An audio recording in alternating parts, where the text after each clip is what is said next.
All right, folks, welcome back to Carolina Conservatives. We are preachers with a punch, and man, do we have an episode for you today. I am Dr. Nathan Street. I'm Pastor Mashburn. It's the ungodly gift that keeps on giving. Yes. These books are just all over the place. We literally could spend a career on these things, and today we're going to be delving into several books, but a lot of them are shorter books, but they're going to be quite a list. Yeah, and I want to just say this out just from the get-go, folks. There's not a piece of us that enjoys reading this. As a matter of fact, it is very difficult to go through this stuff and look at this stuff, reading these words, because this is something we would never read on our own. We would never even put it in our house. We would never put it on television. There's not any piece of this that is exciting. There's nothing great about this. So whenever we read this, it feels terrible. It really does. And especially knowing that children are getting their hands on this and are being sexualized to this degree. This is the worst, by the way. In this episode, you're going to hear some of the worst I have ever read. Personally, or even, I have read Stephen King books before, and he has vulgar language in his books. I don't read it anymore, but some of the stuff that we're going to read today is worse than that. This is the worst I have ever personally read or read on air. You're going to hear it today. So this is a big time warning that if you don't want to hear this, I would say, first of all, you need to be aware of it. But your children, if they're around, you definitely don't want them to hear this. The reason we do this, and I think Pastor would back me up on this, is it is time for you to wake up. Yep. It's time for us to realize just how far gone that some of the so-called literature, the trash that is being perpetrated on our students in our schools. It's time for you to understand just how dangerous it is, and for us to know. You got to know about this stuff before you can actually know how to handle it. And so this is the reason why we do what we do. You know, a lot of this makes us angry. I mean, a lot of us, everything about this makes us angry. Yes. But, you know, one of the things that really makes me angry is that there are people who will stand up to fight to keep this garbage in the schools and keep the access there available to the students. But they won't even stand up for the flag. Yeah. Or they won't stand up for our soldiers, or they won't stand up for morality, or they won't stand up for anything, but they will stand up for you and your child to be able to have access to filth. And that's what this is. It really is. And yes, it makes, angry is a great word for it. It just is righteous indignation that we feel about this. And I'm going to say this too, that it is, I feel very sad for the children of our public schools that are being subjected to this garbage. And some of this garbage is even available on YouTube. I just watched a book that we've both seen that was called the Marlon Bundo. It's about Marlon Bundo. It's a rabbit that ends up seeing another boy rabbit that he likes. It's supposed to be the rabbit that belongs to Mike Pence, and that then within the day of meeting that rabbit, that he and the boy rabbit gets married. And they kept preaching that, you know, the friends of these rabbits were like, "Yay, you got married, yay!" And they kept saying, more than once, they kept saying that we were accepted because that's what friends do. That's, talk about creepy. That's what friends do. And of course, the stink bug character that was the stink bug that was not was saying that boys shouldn't be marrying boys, of course, had the voice of Donald Trump. Yeah. And that's being foisted upon our kids in elementary and even beyond elementary, even younger than elementary right now. Every bit of it's intentional. None of it's accidents. An accident. I don't believe in coincidences anymore. Everything is completely intentional. They're pushing the narrative.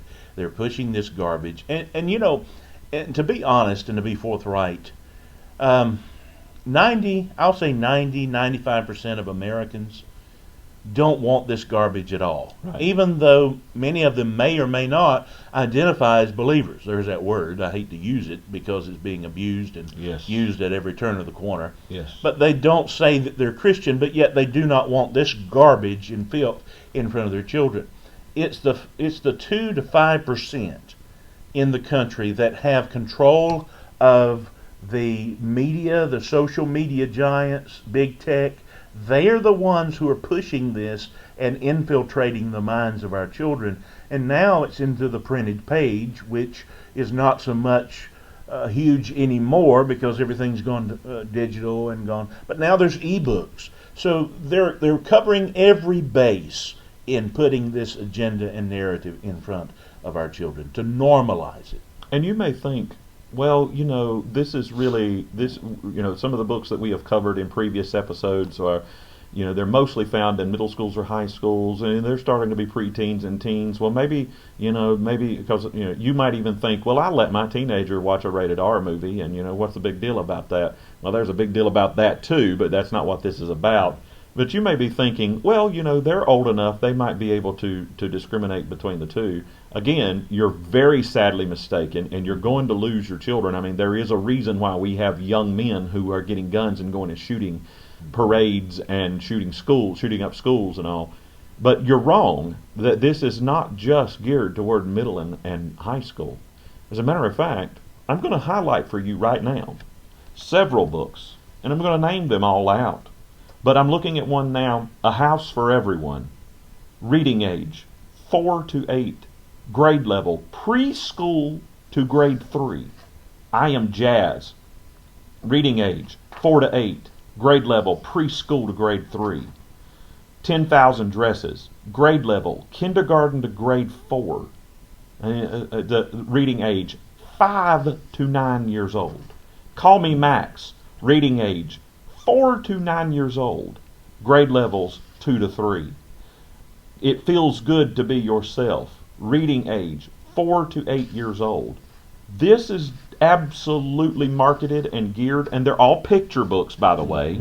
They're all elementary picture books that are geared towards children.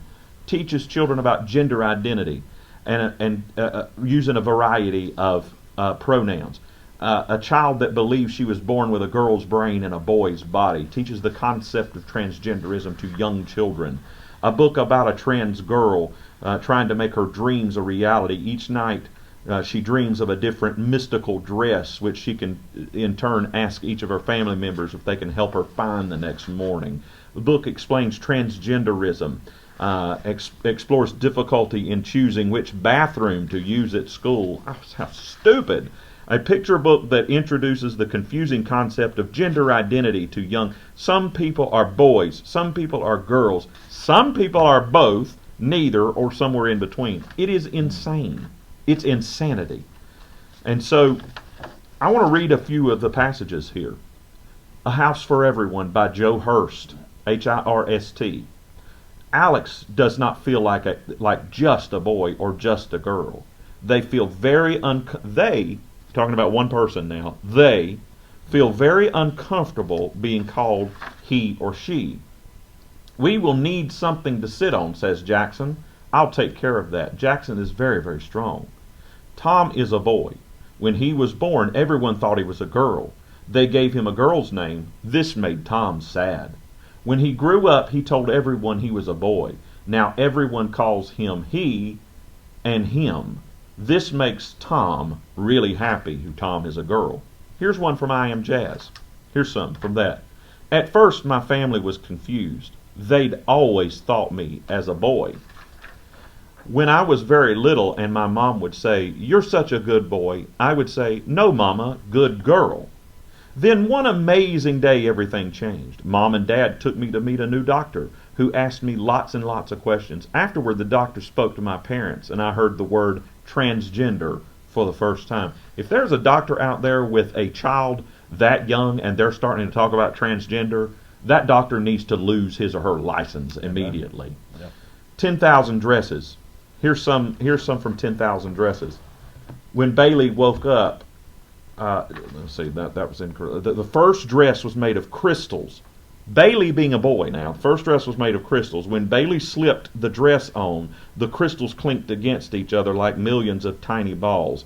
And when sunlight hit the dress just right, rainbows jumped out. Oh, isn't that just special?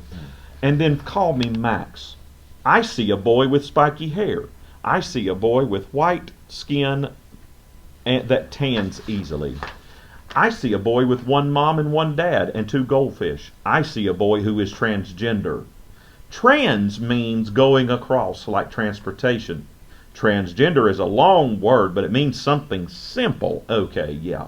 Gender means a boy or girl, or a little of both, or not feeling like a boy or girl at all. When a baby is born, a grown-up says, "It's a boy," or "It's a girl." If a brand new baby could talk, something that baby might say is, "No, I'm not." When a baby grows up to be transgender, it means that the grown-up who said they were a boy or girl made a mistake. And what they're actually saying there, Pastor, is God made a mistake. Absolutely. My mom and dad talked to my teacher, and we found a group for kids like me. Boys and girls and kids who weren't boys or girls. All of us were transgender. We talked about serious things like bathrooms and teasing. We also talked about fun things like video games and books and toys. I don't know what our parents talked about. Probably the same things. And then finally, a picture book. It feels good to be yourself. Non-binary, we're talking about elementary and preschool kids. Non-binary is a helpful word that can describe a kid who doesn't feel exactly like a boy or a girl. Mm-hmm. Alex is both a boy and a girl. See, when you were born, you couldn't tell people who you were or how you felt. They looked at you and made a guess. Maybe they got it right. Maybe they got it wrong. They looked at you and made a guess. So I guess your genitals don't give any clue as to what you are, boy or girl. No, just because I cannot listen to a lot of what he's reading, and it gets worse. It gets worse. So there's your warning. If you must turn the channel or stop this, send the kids out of the room. They do not need to hear this. If you're sensitive, you don't need to listen to it either. But incidentally, I just keyed in Google, because we trust Google for everything else, about mental health among transgender individuals. This is put out by the Medical News Today, and they're writing and quoting the World Health Organization, you know, that everyone grew to trust the last 2 years of the pandemic. So they're talking about transgender people and how they encounter oppression and discrimination. Of course, that's going to come out. But what they really get down to is they discuss the mental health outcomes of these people. Let me tell you something. This article goes on and it tries to disguise the statistics, but they are blatant. Mental health statistics among transgender people are through the roof. Yes. And they estimate, the World Health Organization estimates that there is 25 million in the world in the world who claim to be transgender. Now, I will stand and go to my grave saying this is adapted lifestyle because they're groomed to do so. And this article proves it. It talks about depression among transgender identities. It talks about anxiety. It talks about stress and transgenderism. It talks about substance abuse. It talks about low self-esteem. It talks about suicide, eating disorder. Listen, I'm simply putting this out there and saying this is finally being looked at and saying that they're causing mass confusion, and it is totally intentional. They're putting this in front of people to cause mental health issues for whatever reason. I have my own assumptions, but I picture our present day generation, present day people of America, in next to those who stormed Normandy and those who we call the greatest generation of World War II. Folks, we are nowhere near. We have brought up and we're bringing up by this public indoctrinational system, we're bringing up sissies, we're bringing up people who are relying on substance, and which eventually turns into substance abuse, which they're referring to themselves as them and they, Yes. multiple personalities. It's ridiculous. We used to call that in theology demonism. Yep, demon possession. Demon possession. So they're just normalizing that and saying, "Oh, it's okay, and you can identify as Tom today and Susie tomorrow, and there's nothing wrong with you." And if your neighbor doesn't buy into that identity, we call it delusion, then they're haters. That's right. They're racist. No, we're the ones that still have a bit of common sense, morality, and scriptural teaching from the Word of God Yes. that grounds us, that is our anchor. And you're totally seeking to destroy not only our country, but our children.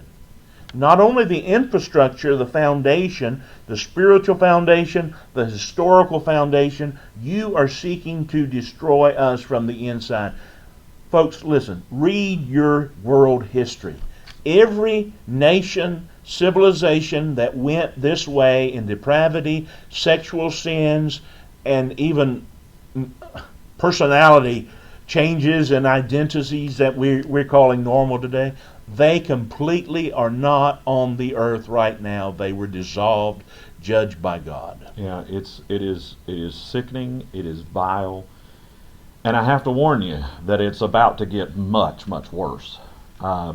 So, first of all, we've got a listing here of these books that are in Wake County schools. And I'm telling you, there's at least 10 pages here. 16, I printed them off. 16 pages. Yeah. Front and back, small type, of the number of schools, including some elementary schools, where these vile books are found. And some, looking for Alaska, that we've read in a previous podcast, George, that we've read about in a previous podcast, gender queer, that's in here, that you have Jesus Land, that we've read in excerpts from in a previous podcast. All of this stuff, 13 reasons why, all of this is the number of schools where this is found in Wake County schools is mind-boggling, and that's available to children.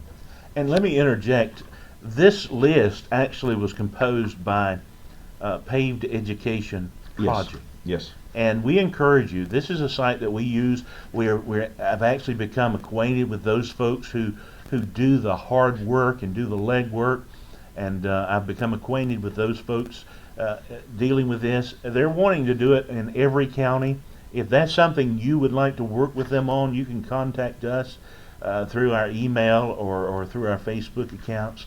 But our hats go off to them. They Yes. really have, and they're continuing to do this, and they want to do it across the entire state. But go there if you're a parent in any county, but specifically in Wilson County schools, Guilford County schools, Wake County schools, Alamance County Schools, Davidson County Schools, New Hanover County Schools. Those are the ones that's fresh on my mind that they have an extensive list on. pavededucationproject.com, and they are an invaluable resource for you as parents. We applaud you, pavededucation.com, for taking on this task. We sure wish the North Carolina Department of Public Instruction would have done that. You would think that they would. And we are still calling for Superintendent Kathy Truitt to create a repository of these books and to do something about this. You know, come out swinging against this stuff. You were an English teacher, as far as I remember, Ms. Truitt. It is time for you to come out and stand with us on this. So some of these books that are in Wake County are also in Guilford County. We found them in Western Alamance High School. We found them at New Hanover County Schools. And so we're going to read them to you. We're going to read some aspects of it. One of those books is Almost Perfect by Brian Katcher, Katcher, is about a high school senior who develops romantic feelings for someone named Sage until she informs him she's transgender. And the book normalizes transgenderism, encourages hormone and puberty blockers at an early age, and suggests that children as young as 3 years old are capable of determining their gender and sexuality. 3 years old determining your sexuality. This is groomer. This is perversion. This is pedophilia. That we want 3-year-olds to determine how sexual they want to be. I have a 3-year-old, and I'll tell you, my 3-year-old, he knows he's a boy. It's instilled into him. I would have to lie to him. I would have to purposely and intentionally say, wait a minute, you're a girl. You can be a girl. And he would be so confused. He'd look at me real funny. Listen, you're the problem. The children are born correctly. Yeah, they are, because God made them. We are fearfully and wonderfully made. God knew us in the womb. He knew us before He ever formed us in the womb. God doesn't make mistakes. He made us exactly the way that He intended to make us. Absolutely. So this Almost Perfect. So Sage being the transgender, and the boy here is speaking. My hands raised and gently touched her hips, being Sage. She was right. Her skin was soft. Her body quaked. Our eyes locked. Sage was smiling a terrified smile. There I stood, holding a topless woman. I could feel her stomach expand with every breath. She took my right hand in both of hers. Her fingers wrapped around my wrist. Gently she guided me upward. Sage wanted to be touched. She wanted me to touch her hip, belly, ribs, ... Just before my fingertips made contact, I broke away. No explanation. I was out the door and on my bike within seconds. I didn't stop moving until I had locked myself in the bathroom at home. Sage, oh, Sage. Picturing Sage standing topless and damp in her room, I unzipped my pants. Then we're going to go to page 251. Turn off the light, please, she said shyly, she being Sage. I couldn't reach the lamp from the bed. I nearly went sprawling over the sheets when I got up.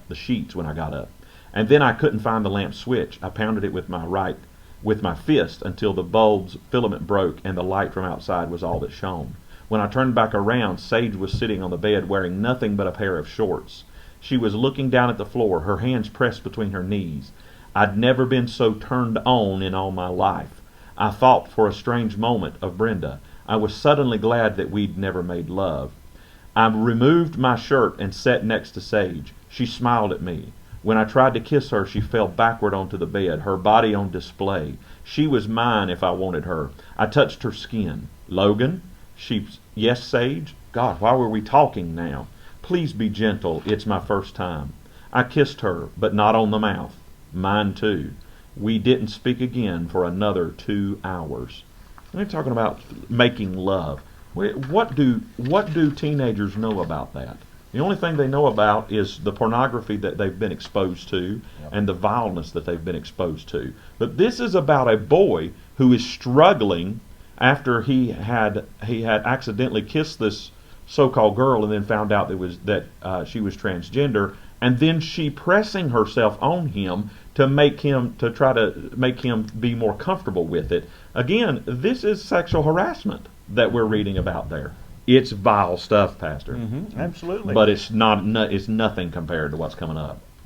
If you and I went to the workplace and we were working with a female or several females, and we just went over there and we just touched them and rubbed up against them and whispered things in their ear that were vile, just like if we read this book in front of them and implied it was toward them, we would be in court. Yeah, absolutely. We would be arrested. And rightfully so, for offending them for sexual battery and innuendo, and it would be a court case. Yes, it would. But here, there's no body that seems to care. Yeah. It is against the law. It's certainly against morality. It's against everything you have instilled in your children as parents, but yet nobody seems to give a flying flip. Now, I will push back a little bit, Pastor, and say, thank God for Lieutenant Governor Mark Robinson. Absolutely. Because he is pushing back. And one of the books that he highlighted in his crusade, and that many have highlighted, is Lawn Boy by Jonathan Evison. Now, you may not have heard some of the vile stuff that is in Lawn Boy. Well, listen to this.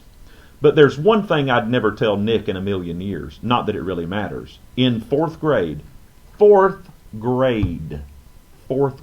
talking about 7, 8, 9 years old, at a church youth group meeting out in the bushes behind the parsonage, I touched Doug Goebel's dick, and he touched mine. In fact, there were even some mouths involved. It's not something I'd even think about all these years later, except that Goebel is the hottest real estate agent in Kitsap. Then we're going to go to page 25. Placing her knee between my legs, she wrestled off her sweater and unbuttoned her blouse and pulled off her panties. And she climbed on top of me before I even had a chance to savor the moment. I'm not saying I wasn't grateful. To this day, I remain grateful to Gina Costarello, and whatever whim or combination of alcohol and restlessness prompted her to unbutton my jeans and straddle me in the passenger seat of that Malibu.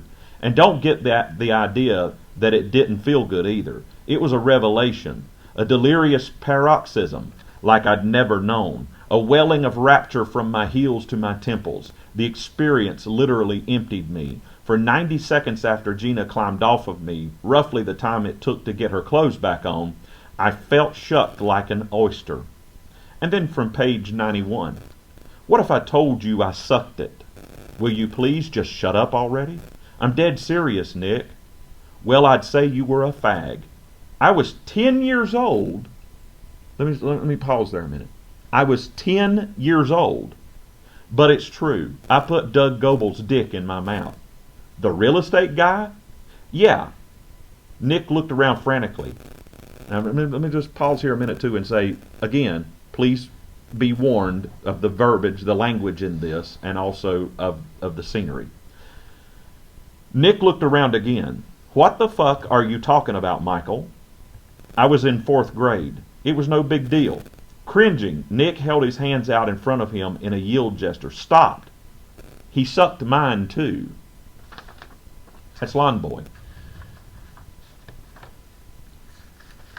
I mean, why are we're talking about 10-year-olds, 10-year-olds reliving this sexual fantasy that they had. Really wasn't a fantasy that they went through, but you've got a man, Jonathan Evison, who had to imagine this stuff. He's thinking this stuff himself to write about this. He's a pervert. With a 10-year-old. He's thinking about 10-year-olds performing oral sex on one another. So FBI, you need to go and get a warrant to confiscate his computer. Yes. If he's writing about this, he's got more. He's got pictures, I'm sure. So these are child predators. And this is the garbage that is in our schools. What he just read, what you just cringed at, what I just could not focus on. I'm zoning out over here. I'm searching, how tall was Jesus? I'm just trying to find something to do. This is what they are fighting to keep in your children's schools. And yes, Lieutenant Governor Mark Robinson, to be honest with you, he brought this to light. I won't say that no one recognized it, but no one brought it to the forefront like he has. And he and I have talked about this, and in fact, everything that we do, I keep him abreast on, and change is a-coming. Yeah. Now, what as bad as what we have read, and it's bad enough, you have to be warned for what's coming next. Again, I want to stress this warning because this is the worst I've read yet. This is by far the worst. And by the way, it's in Guilford County Schools, and it's in New Hanover County Schools. We've at least found it in those schools, particularly at Eugene Ashley High School in New Hanover County Schools. This is graphic sex. Graphic. And it is some of the worst I've seen yet. And it's from All Boys Aren't Blue by George M. Johnson. I'm sure probably not even a real name. That's probably a pseudonym. George M. Johnson, because I surely wouldn't want to put my name on this. Go to sleep, and when he did fall asleep, he slept like a rock. You then asked me, did you feel that? Yeah, but I laughed and said, get your hand off my butt. You giggled. That's not my hand. You're lying, I said. Then you placed both hands on my hips as we lay side by side. There was still something poking me. You were fully erect at this point. I was nervous. We're going to get in trouble. You can't tell anybody, okay? You said. You promised that you're not going to tell anyone. I promised.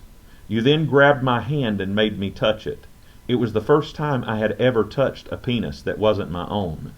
I knew what was happening. I knew what was happening wasn't supposed to happen. Cousins weren't supposed to do these things with cousins. But my body didn't react that way. My body on the inside was doing something too. It was that feeling I had as a 7-year-old who knew he was different. The 10-year-old who wanted it. You told me to take off my pajama pants, which I did. You then took off your shorts, followed by your boxers. There you stood in front of me fully erect and said, taste it. At first I laughed and refused, but then you said, come on, Matt, taste it. This is what boys like us do when we like each other. I finally listened to you. The whole time I knew it was wrong, not because I was having sexual intercourse with a guy, but that you were my family. I only did that for about 45 seconds before you had me stop. Then you got down on your knees and told me to close my eyes. That's when you began oral sex on me as well. It was the strangest feeling in the world. Unfortunately, I didn't have a handbook to learn sexuality as a queer boy.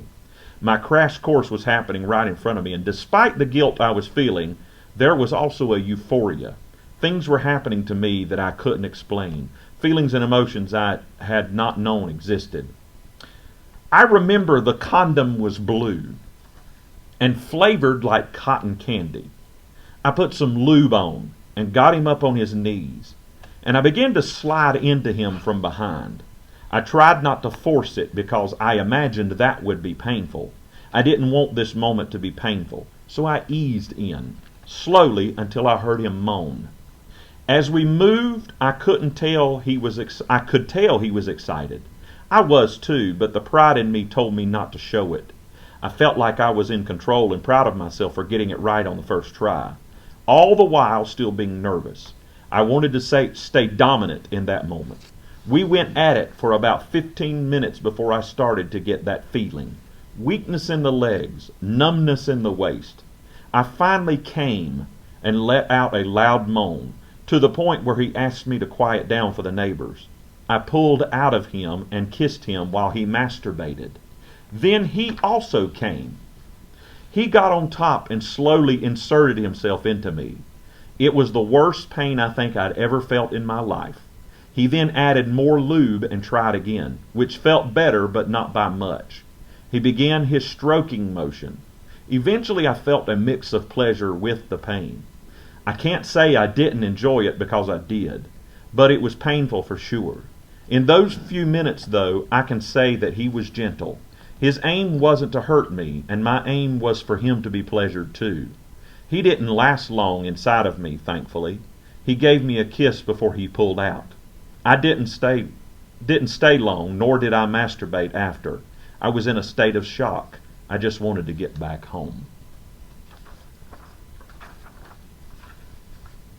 All Boys Aren't Blue. Wow. By George M. Johnson. And we will have a completed list. I will have a substantial list. It takes so much. It's a laborious task to get all of the books and the known locations. We will have a much larger list at the close of the video of where these books can be found. But I want to close this broadcast with a note of warning and a note of commendation for parents. Here's the warning.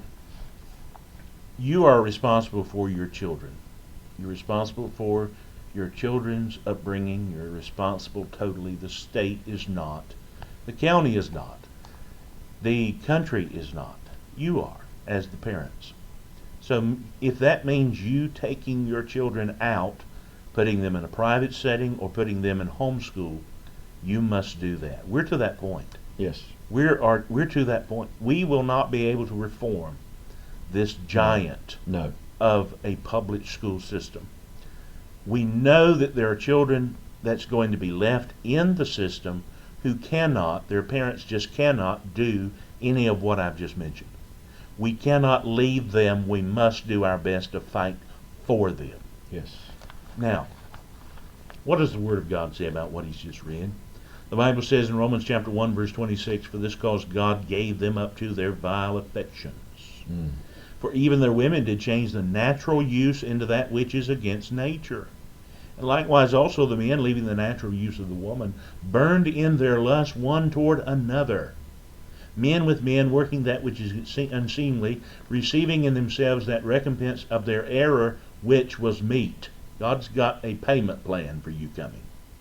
"And even as they did not like to retain God in their knowledge, God gave them over to a reprobate mind to do those things which are not convenient, those things which are not natural, but being filled with all unrighteousness, fornication, wickedness, covetousness, maliciousness, full of envy, murder, debate, deceit, malignity." God goes all the way down here in verse 31. He says, "Without understanding, covenant breakers, without natural affection, implacable, unmerciful."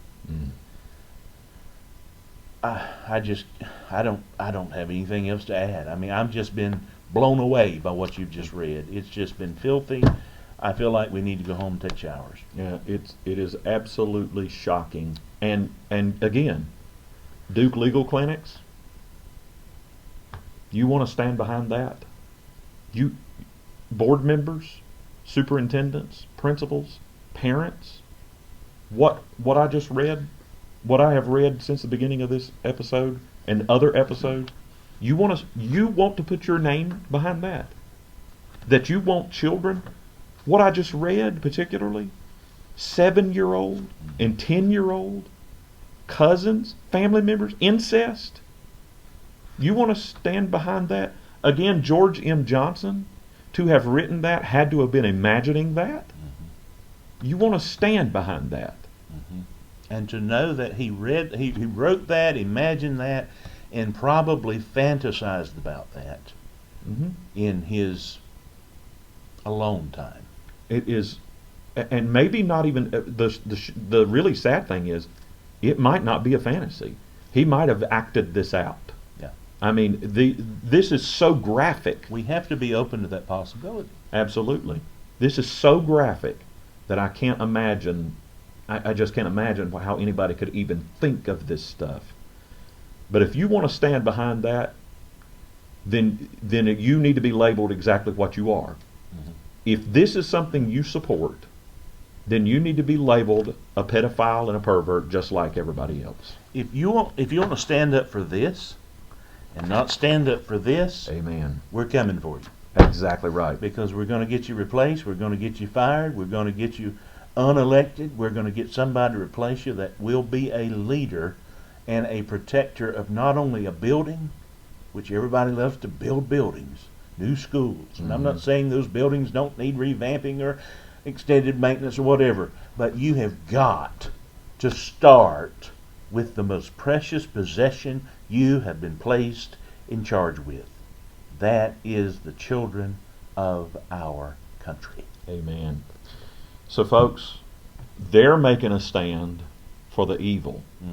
Are you making a stand for the good? Join with us. We're making a stand. And it's not easy to make this kind of stand. It's not easy to get here and to read this vile mess. So we need you to join with us, sponsor us, advertise with us, and become a part of the family of Carolina conservatives. We are preachers with a punch, and we will keep on punching until we draw our last breath or the Lord comes back to take us home. We will keep on punching. Amen. I am Dr. Nathan Street. I'm Pastor Alan Mashburn. Please share this video. Get the word out. We want to do everything we can to bring this to light. We're tired of the darkness. We want to bring it to the light. God bless you. Thank you for joining us. We'll see you next time.